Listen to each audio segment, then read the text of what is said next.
The call came on a Tuesday, which Marin always thought was the cruelest day of the week to receive bad news.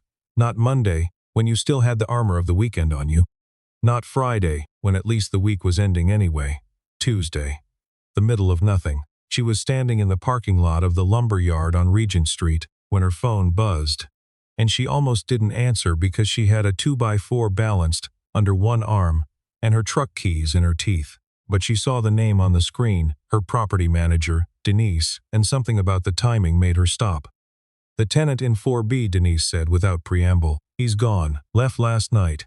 I went by this morning and the place is, Marin, I don't know how to say this gently, so I'm just going to say it. There's damage."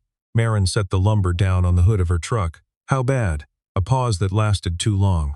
"You should come see it yourself." She'd bought the fourplex on Heron Drive 3 years ago, right after the divorce, when her ex-husband's lawyer had looked at her across a conference table in a downtown Ottawa high-rise and told her, very politely, that she was entitled to significantly less than she thought she was. She'd taken what she could get, which wasn't much, and she'd put almost all of it into that building because she didn't know what else to do with money she'd never expected to have, and was already afraid to lose. It wasn't a beautiful building. The siding was the color of old mustard, and one of the downspouts had been repaired with duct tape twice. But the bones were solid, and the neighborhood was the kind of quiet that people who grew up somewhere loud would pay to live in. She'd done most of the repair work herself, evenings and weekends, learning as she went.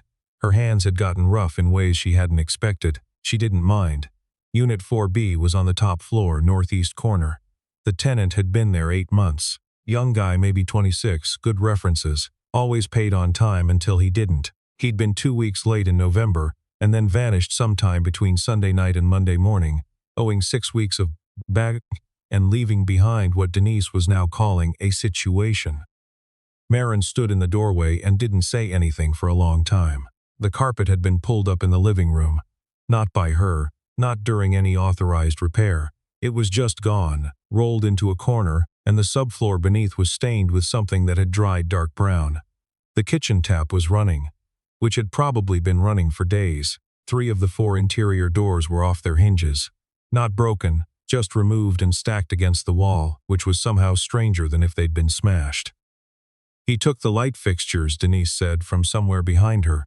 "The ones in the bedroom. They were nice ones." "I know," Marin said. "I put them in myself."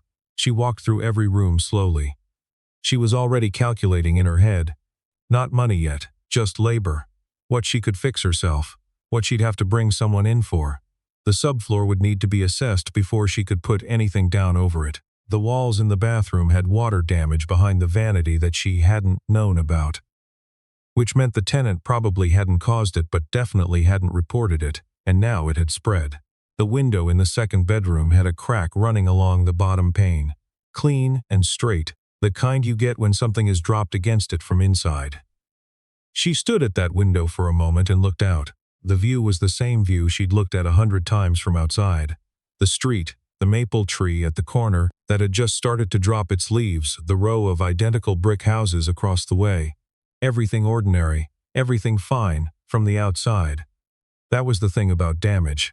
It was almost always invisible until someone got close enough to see it. She started the repairs the following Saturday. Her son Marcus was with her because it was her weekend, and because he was 9 years old and didn't yet have strong enough opinions about Saturdays to push back. He sat in the empty living room of 4B with a granola bar and his library book, and occasionally appeared in doorways to watch her work.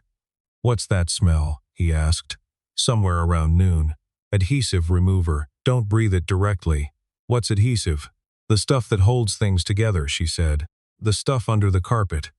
He considered this. "What are you putting down instead?" "Vinyl plank, probably. It's easier to clean." He nodded very seriously, the way he'd started doing recently, absorbing information as if he was already preparing for something. He was a quiet kid. Had been since the divorce, though she didn't know how much of that was age and how much was circumstances and how much was just who he was. His teachers said he was fine, happy. She had to trust that. "Mom," he said, "that guy who left, did he know you were going to have to fix all this?" She looked at him. "Probably." "That's mean." "Yeah," she said. "It is." He thought about that. Then he went back to his book. She worked through the afternoon, pulled up the remaining adhesive, got the subfloor cleaned and assessed, not as bad as she'd feared, which was something. She patched 2 holes in the drywall that she hadn't noticed on the first visit. She was on her knees in the bathroom, trying to figure out the extent of the water damage behind the vanity, when she heard the front door of the unit open and then her son's voice, and then another voice she didn't recognize. She stood up, wiping her hands on her jeans. The man standing in the hallway was maybe 40, maybe a little younger. Hard to say. He had the kind of face that had been outside a lot. Not weathered exactly, just settled. Like a person who'd spent enough time in wind and cold that it had become part of him. He was holding a paint tray, which struck her as odd, and he was looking at Marcus with an expression that was patient and a little amused. "Your mom home?" he said, which Marcus apparently found funny because he pointed directly at Marin as she appeared from the bathroom doorway. The man looked at her. "Sorry," he said, the door was open. "I'm in 3B, below this unit. I heard you working earlier and I wanted to." He paused, seemed to reconsider. "I noticed you were doing work up here. I do renovations. I thought maybe you could use an extra hand." "I'm fine," she said automatically. "I know," he said, "but I've got the afternoon and I've already got the tray. I can do walls. I'm fast." She looked at him for a moment. He didn't press. That was the thing she noticed first. He made the offer, and then he just stood there, easy, like the answer didn't particularly matter to him either way, like he wasn't invested in being needed. She'd met a lot of people who were invested in being needed. It was a particular kind of suffocation. "The walls aren't ready for paint yet," she said. "The patches need to dry." He nodded. "I can sand them when they're ready. Come back tomorrow." She hesitated. "I live downstairs," he said, in a tone that suggested this was the most relevant fact. "I'm not going anywhere." His name was Brendan Holt. He'd been in 3B for almost a year, which she knew from the lease, though she hadn't met him in person. He was listed as self-employed in the contractor field, which she now understood meant exactly what it said. He'd done framing, he told her later. Over coffee she hadn't exactly invited him to but hadn't refused either. Her thermos, 2 mismatched cups she'd brought in a cardboard box along with the tools. Marcus sat between them on the subfloor, which was an experience, eating a second granola bar and listening with the particular attention he gave to anything that involved information about the physical world. "Framing?" Marcus said. "Like picture frames?" "Like the bones of a building," Brendan said. "The structure underneath the walls. The part that holds everything up." "Oh," Marcus said. "Like what my mom was looking at in the bathroom, exactly like that." She watched Brendan answer her son's questions without impatience, without performing patience either. Which was different, subtly but importantly. There's a way some adults talk to children that is really just talking at them, narrating a performance of kindness for the parents in the room. Brendan didn't do that. He just answered the questions like they were questions that deserved answers. She filed this away without deciding what to do with it. He came back Sunday morning, as he'd said he would. She arrived at 8 to find him in the stairwell, reading something on his phone, a coffee from the Tim Hortons on Bank Street already waiting on the windowsill. One for him, one she realized was meant for her, which was presumptuous, but it was also 8 in the morning and she hadn't slept well, so she took it. "How'd you know how I take it?" she said. "I guessed," he said. Double seemed like a safe bet. It wasn't how she took it. She drank it anyway. They worked through the morning in the companionable quiet that develops between people who are both actually focused on a task. He sanded the patches. Good work, careful at the edges, which she checked without trying to be obvious about it. She started pulling the damaged section of vanity. Marcus wasn't there. It was his father's Sunday. The unit felt different without him. Bigger, maybe. More work and less like an adventure. Around 11, Brendan crouched down beside her to look at the water damage she was cutting out. "You'll want to run a dehumidifier in here for a few days before you close it back up," he said. "Even if it looks dry." "I know," she said. "Of course," he said without any edge to it. She looked at him sideways. "You're not bothered by that." "By what?" "I keep saying I know to everything you tell me." He shrugged one shoulder. "You do know. You've clearly done this before." He stood up. "I'm not here to teach you anything." She didn't answer right away. She was pressing the back of her hand to the drywall beside the cut, testing for moisture she couldn't see. "Why are you here?" she said, and she meant it genuinely, not as a challenge. He was quiet for a moment. "Honestly, It's easier to work when you're not alone. She understood that. She didn't say so, but she did. Over the following 2 weekends, it became a kind of arrangement, though neither of them named it. He would appear on Saturday morning, sometimes with coffee, once with a bag of bagels that Marcus decided were his property. She would be already working. They would divide the tasks without much discussion, falling into a rhythm that felt practiced even when it wasn't. He was good. Not just competent but precise. The kind of person who remeasured before cutting and cleaned up as he went. She noticed he always left the space more organized than he'd found it, which was a quality she'd spent a long time not knowing she was looking for in a person. On the second Saturday, Marcus was back, and somewhere in the afternoon he appointed himself Brendan's assistant, which mostly meant handing him tools with a great deal of ceremony. "Hammer," Marcus said. "Thanks, buddy." "That's not a hammer," Marin said from across the room. "That's a rubber mallet." "There's a difference," Marcus said, genuinely offended that there were more categories of things he didn't know about.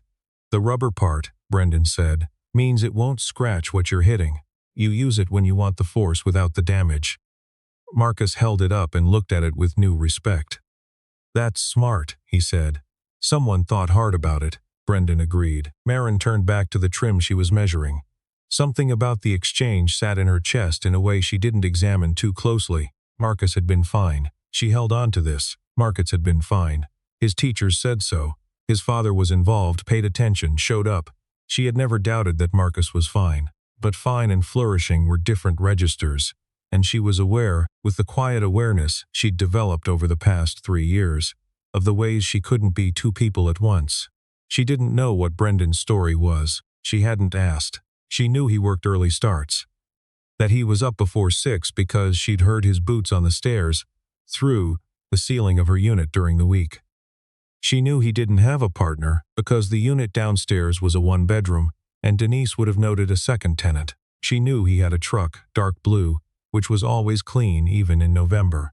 These were the things she knew about him by accumulation, not by asking. She was aware that she'd been gathering them. On the third Saturday, after Marcus had fallen asleep on the floor of the empty unit wrapped in Marin's work jacket, Brendan said, without particular setup, "He's a good kid." "I know," she said, which made him almost smile. "Where's he get it from?" he said. She looked at him. "That's a leading question. It's a genuine one." She set down the caulk gun. "He's always been like that, even when he was small. He just pays attention to things. I don't know if I taught that or if he arrived with it." Brendan looked at Marcus for a moment. "I think you can teach it," he said. "I think it takes someone who pays attention to make someone who pays attention." She didn't answer. She picked the caulk gun back up, but she thought about it for a long time afterward, in the way you think about something someone says when it touches something true that you hadn't put into words yet. She'd looked him up. She wasn't proud of it, but she'd done it. A landlord's due diligence, she'd told herself, well past the point when it was actually due.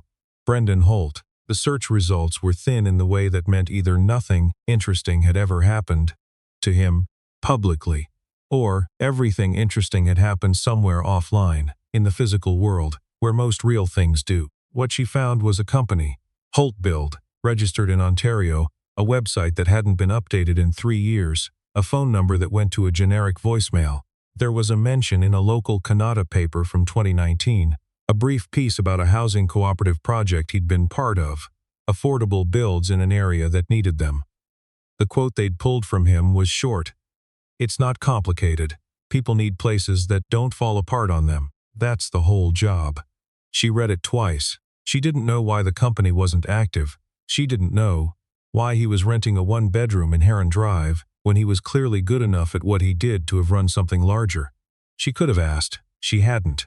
There are questions you don't ask because you're afraid of the answer, and there are questions you don't ask because you're afraid of what asking them will mean. She was honest enough with herself to know the difference, and she knew which category this was. It was Marcus who said something first, because of course it was. They were loading tools into Marin's truck on the last Sunday of November, the unit almost finished now. New floor down, walls painted a clean off-white, the bathroom closed back up, the window in the bedroom replaced.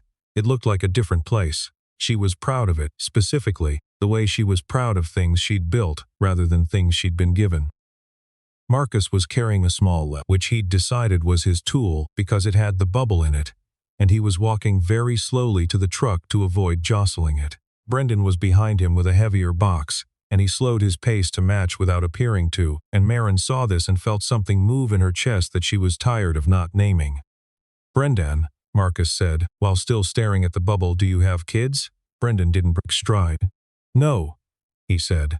"Did you want them?" "Marcus," Maren said. "It's okay," Brendan said. He was quiet for a moment. "Yeah," he said. "I thought I would, at some point.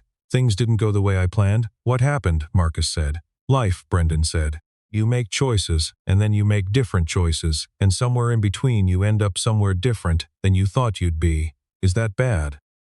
Brendan looked at him. "Sometimes," he said. "Sometimes it's just different." Marcus accepted this the way he accepted most information, seriously, and then filed it. He made it to the truck and handed the level to Maren with great care. "You didn't drop it," she said. "I know," he said. "I was careful." She looked up at Brendan over Marcus's head. He was looking at her too, and for a moment neither of them said anything, and it was the kind of quiet that isn't empty but full of all the things that have been accumulating and haven't been named yet. She looked away first. She wasn't ready. Or she was afraid she was, which was almost the same thing. What she found out by accident. The Saturday before Christmas, the building's furnace made a sound like it was trying to negotiate with someone and losing. And Maren was in the basement for 3 hours with the repair technician from Reliance, who had opinions about the heat exchanger that she wasn't sure she agreed with, but didn't have the expertise to push back on. She ended up beside the storage lockers waiting for a part that needed to be retrieved from the tech's van. And she was leaning against the wall, looking at her phone, when she noticed the locker assigned to 3B was unlocked and slightly open. She didn't open it further. She saw what she could see from where she was, a box near the front, the kind of banker's box with a lid, and on the side of it in marker the words, Holt Build Corp. Final closure documents. Do not discard. And below that in smaller writing that took her a moment to make out, Callaway Estates. She knew that name. Anyone who'd followed the Canada development news in the last few years knew that name. Callaway Estates. A luxury residential development on the West End. 18 months of legal battles between the developer and a group of displaced residents. A story that had run in the Citizen at least a dozen times. The developer was a company called Northbridge Holdings. Northbridge Holdings was run by her landlord. Not her landlord, she owned the building on Heron Drive. But her commercial property, the small workshop she rented on Merivale Road where she kept her equipment. The landlord on that lease was a holding company she'd never thought much about. She looked that up in the truck later, while the heat exchanger got replaced, and Marcus ate the emergency granola bars she kept in the glove box. Northbridge Holdings. Principal, Diane Callaway Merritt. She sat with that for a while, then she searched Holt Build Corp closure, Northbridge, Callaway Estates. The story that came up was 3 years old, buried, the kind of story that gets written when something is technically resolved but nobody particularly won. A subcontractor, Holt Build, run by Brendan Holt, had been contracted for the affordable housing component of the Callaway Estates development. A dispute over materials specifications. Holt Build had refused to use a cheaper insulation product that Northbridge had quietly substituted into the contract, citing building code concerns that were, the eventual provincial inspection confirmed, legitimate. Northbridge had terminated the contract, pursued a legal claim that was eventually dismissed, but the 2 years of proceedings had effectively ended Holt Build Corp. As a going concern. She read it twice. Then she put her phone down and stared at the windshield. She leased her workshop from the company that had destroyed Brendan's business. She didn't know if he knew. She didn't know if it mattered. She didn't know what she was supposed to do with the information, whether it changed anything or just explained something that had already been true. She drove home. She didn't say anything to Marcus. He fell asleep in the back seat. She didn't go upstairs that night. She sat in her apartment on the second floor of her own building, which was the kind of thing that seemed fine and slightly absurd at the same time. And she thought about what she knew and what she'd done with it. She'd looked him up. She'd found out about Holt Build. She'd found out, by accident, about Northbridge. And she'd assembled a picture of a man who'd been good at something, had refused to cut a corner that would have compromised someone else's safety, and had lost almost everything because of it. Who had rented a one-bedroom apartment and worked contract labor, and spent his free Saturdays helping a landlord. He didn't owe anything to fix a unit he'd never live in. What was she supposed to say? I know what happened to your company. I know you had a reason to leave. I know you're here because you needed to be somewhere else, and I think I understand that better than you know. She thought about the rubber mallet, the part that means force without damage. She thought about what he'd said. It's easier to work when you're not alone. She picked up her phone and then set it down. Picked it up again. She texted him, "The furnace is fixed. 3 seconds. Good to know." She wrote, "I want to ask you something, not tonight, sometime." There was a longer pause this time, long enough that she looked at the ceiling, which was his floor. Out of some reflex she didn't bother analyzing. "Okay," he wrote back. She set the phone down. Outside it had started to snow, the first real snow of the season, the kind that lands and stays. It turned the street below her window into something quiet, and she sat with that quiet for a while, not trying to resolve it. She asked him in January. The unit was rented again by then. A woman named Tara, a pediatric nurse who worked at CHIO and was quiet and reliable, and had asked very sensible questionable pressure during the showing. The building was stable. The furnace ran. The duct tape on the downspout had finally been replaced with a proper bracket. She ran into Brendan in the stairwell on a Sunday afternoon, coming up as she was going down, both of them carrying something. Her, a box of tiles left over from the bathroom job. Him, a carton of groceries. "I read about Holt build," she said. He went still. I wasn't looking for it. I found the Callaway thing by accident and I followed it." She held the box in front of her. "I also found out I leased my workshop from Northbridge." He looked at her for a long time. His expression was hard to read in the stairwell light. Careful, she thought, carefully arranged. "I know," he said at last. "You know? I saw the lease company name on your paperwork. Why you left it on the windowsill in 4B in October. I wasn't snooping, it was just there." He paused. "I didn't know how to bring it up," she laughed, a short surprised sound. "Neither did I." Shifted the groceries to his other arm. "So now we both know," he said. "Now we both know," she said. He looked at the box of tiles in her arms. "Where are those going?" "Storage locker. I don't need them." He took the box from her without asking, tucked it under his free arm, and went back down the stairs. She followed. They put the tiles in the storage locker beside his, which was still unlocked, she noticed, and this time she could see the banker's box more clearly. Pushed further back now, like he'd moved it to reach something else and hadn't bothered to hide it again. He saw her looking. "I'll get a proper filing cabinet eventually," he said. "For now, that's the archive. Of the whole thing? Of the whole thing." He closed the locker, clicked the padlock. "You know the thing about it that still bothers me most?" She waited. "The insulation was going to be under the floors," he said. "Nobody would ever have seen it.